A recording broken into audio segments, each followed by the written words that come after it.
Bonjour, nous sommes le 4e dimanche de Carême et nous lisons un grand récit d'une guérison d'un aveugle de naissance.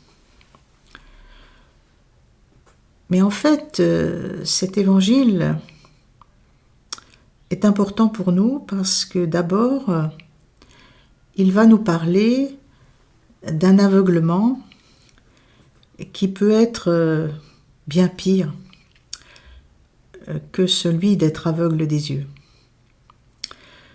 Cet aveuglement, c'est celui d'un système d'explication de la maladie.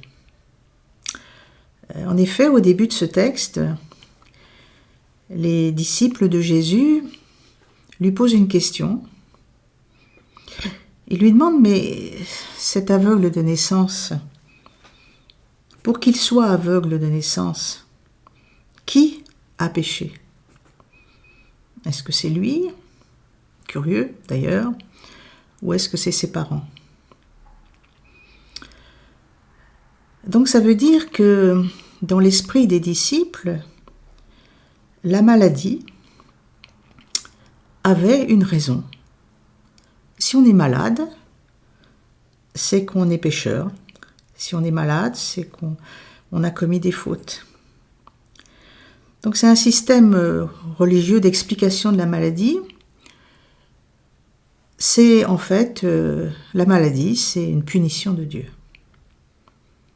Alors là, vraiment, là on est en pleine ténèbres, ténèbres de l'esprit, de croire que Dieu est celui qui envoie des maladies. De croire que ce Dieu, c'est quelqu'un qui punit. Voilà. Et donc, Jésus va libérer, ou veut libérer, les esprits de ce système religieux qui explique la maladie par la punition de Dieu. Et il le fait d'une manière nette. Il leur répond, ni lui, ni ses parents. Voilà. Donc là, je crois avec cet évangile, nous avons une très grosse libération de l'esprit. Jésus nous libère de ces systèmes religieux qui expliquent la maladie par une punition de Dieu.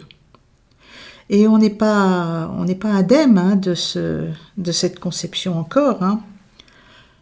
Je crois qu'on a pu, chacun de nous, dire qu'est-ce que j'ai fait au bon Dieu pour qu'il m'arrive tel malheur. On l'a entendu par des gens. Alors Jésus stoppe complètement cette conception. Nous dit vraiment là, c'est faux. Et c'est faux parce que derrière cette conception, oui, il y a une ténèbre, la ténèbre d'une image de Dieu, d'un Dieu qui punit. C'est une fausse image de Dieu. Et Jésus n'a de cesse de nous libérer des fausses images de Dieu.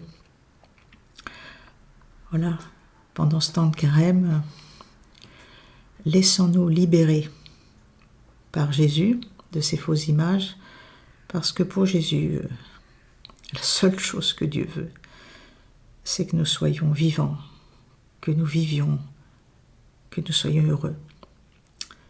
Bonne suite de carême.